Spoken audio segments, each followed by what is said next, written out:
Welcome to our home. This is the front hall that you would walk in from outside. If you turn left, you're going into our kitchen. When we bought this house in 2019, we knew it would be a fixer-upper. This home was built in the 1950s, and there are a few things like the kitchen that are still original. While we have a minimalist lifestyle, we do not follow a minimalist aesthetic as our home design interior. So throughout this tour, you will see lots of color, in my opinion. I do like white, bright spaces as well, so you will see some of that. But overall, as you can see in this kitchen, I like to keep the countertops clear as much as possible, so when we do head into the kitchen, we can cook and do whatever projects we want to do. Now, this room is connected to our kitchen and leads out into our outdoor area. The room I'm currently in is kind of an odd room right now. It connects our kitchen to the outside. This room was originally intended to be a dining room, but we found it to be quite cramped, especially considering in the 1970s they added on to the back of this house, which essentially gave us two different living rooms, where we decided to convert one of those larger living spaces into our dining room. So this eventually down the line will become part of the kitchen. We will have a large island in this area and it will all make sense. But for now, we just had to find something to do with it. Now we're heading into our living room. We have two chairs and to the left we have a couch. This is the only TV in our house, and we have decided to not have a coffee table because we just like the open floor space.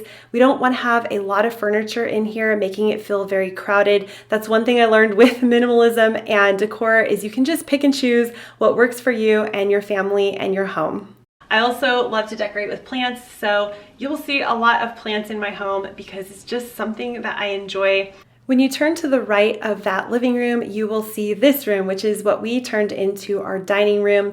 This is a very large room, and at first we had it set up as a secondary living room, which kind of made no sense to have two living rooms right next to each other. It just made sense to make this room into our dining room, which happens to be our most used room for eating, crafts, and everything else that we do. We have a fireplace in this room as well, which is really nice because on cold nights we can put the fire on while we're having dinner and it just feels nice and cozy. We recently added this barn door on here so we can separate this louder area from our bedrooms in the back. This is mostly a walkthrough area, and then we have our dining room table right here. Now we're heading into the bedrooms, and I just want to mention that with a minimalist lifestyle, the best part for me is just having areas that are not completely crammed with stuff. So there's plenty of room, as you can see. We can leave this closet open with no doors on it. About a year ago, this room became Levi's room, the baby's room, and I tried to work with everything we already had. So we were able to use a dresser we already had, the couch we already had, side table. The only thing we got was this changing table secondhand and painted it. We also purchased the crib. Besides that, just about everything in this room was stuff we already had and we could repurpose. I did add some paint in here and mostly simplify it. Before he was born, this room was a guest room that was rarely used. So this was a great way to use this room for Levi, and then my other two boys share a room. Welcome to our bedroom. Our bedroom is quite small in this home, so we really only have the things that we love in here and the decor up on the walls that we like. Just a mirror and 3 photos of our family. I like to put photos of our family to make our home feel cozy, and that's what I enjoy looking at as well. It just reminds me of fun times that we've had on vacations and things we've done. These side tables and my dresser are both secondhand, and the dresser is vintage. We redid both of these. My husband sanded down the dresser and stained it a really pretty color that I feel goes with the theme of our house. And then the side tables, we decided to go with a bright teal color, which is just a fun pop of brightness in this room. Here is our shared closet behind me here. My husband has this side with the dresser actually in the closet because he had the space in there. and then this is my side where I put my hanging items. And to be honest, before we decluttered and became more minimal, there is no way we could have both fit into this tiny closet. Before, we had 2 closets bigger than this that were completely full. So definitely minimalism has allowed us to downsize and use a closet with a lot of extra space in it that really I would have never had before. This room is probably the most aesthetically colored room in our house, with a warm gray color and some white beadboard curtains and a gray and white comforter. I just love the calming effects of this, and that's why I chose all of these colors. We have 3 bathrooms in our home. 2 are extremely tiny, and this is the largest of the 3, if you can imagine. So I'm showing you this one because we've recently redone it. And through this hall at the end is one of the really tiny bathrooms. To the left is my boys' room. So as we go in here, you will see my 2 older boys share this room. About a year ago, we redid this room and went from 2 separate beds to bunk beds because we wanted to free up some more space so they could have a large desk in here to do their homework on and all of their art projects. Almost all the furniture in this room is from IKEA. I always get that question. We love everything that's in here. It's working great for them. It's very organized. I have to say this is probably the least minimal looking room, but all of their clothes, toys, every single item that they own and use is in this room. So to be honest, it actually is pretty minimal, but more than anything, it is simplified and functional and working for us. Here is their closet. As you can see, they share this dresser, and that is all their hanging clothes, and everything in this closet is the only stuff they have. We're currently in my office, which is still a work in progress.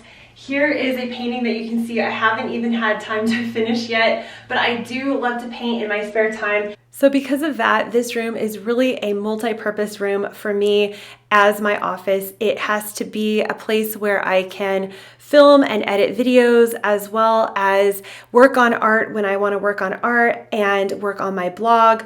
All of those things that are my job are done in this room, and that actually means that I spend a lot of my time in this room.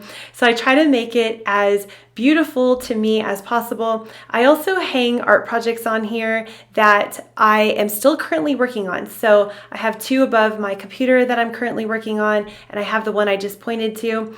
And I just hang them on the wall so that way I can continue to work on them before I even know where I might end up putting them in our home, or if I'm going to even keep them. I also like to have pictures that my sons have made for me, and just little things that I like to look at throughout my day that to me are not clutter. They're things that truly make me happy and bring up beautiful memories for me as I work. Recently, we redid this wall, adding the beadboard and the paint and simplifying it overall because I'm in this office so often. I want to have something pretty to look at, and also this is the backdrop to a lot of my videos, which is what this whole entire room is used for, is an office to work in. Let's head outside, since we do live in Southern California, where the outside is our second home away from home, or second living room. And we decided to convert this into a drought tolerant and eco area. But just 3 months ago, it looked like this. It was a bunch of dead grass and weeds. We decided last summer that we would stop watering it to help with saving water because of the drought. And we just let all of the grass die. Then this spring, we have started working on this yard to plant drought tolerant plants, and also to make it an outdoor living space where we can continue to enjoy the outdoors more often. This is where we've come to at this point. It's looking great in my opinion. We're accomplishing what we set out to accomplish.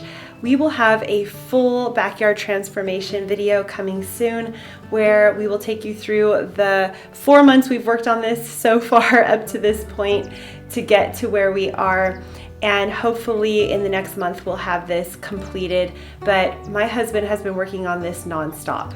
One thing I've learned along the way is just to start small and spend the time you have on the things that you really want to make changes with. For instance, when we first moved in here, we bought these small, very small at the time, hop seed bushes, and they've grown to be very large and lush and green, and it just takes a little bit of time to make all of these things happen in our homes. We're continuously updating our home and sharing those projects here on my YouTube channel, so make sure you subscribe if you're new here. I would love for you to join my community, and you can click right here to continue watching more house to home updates.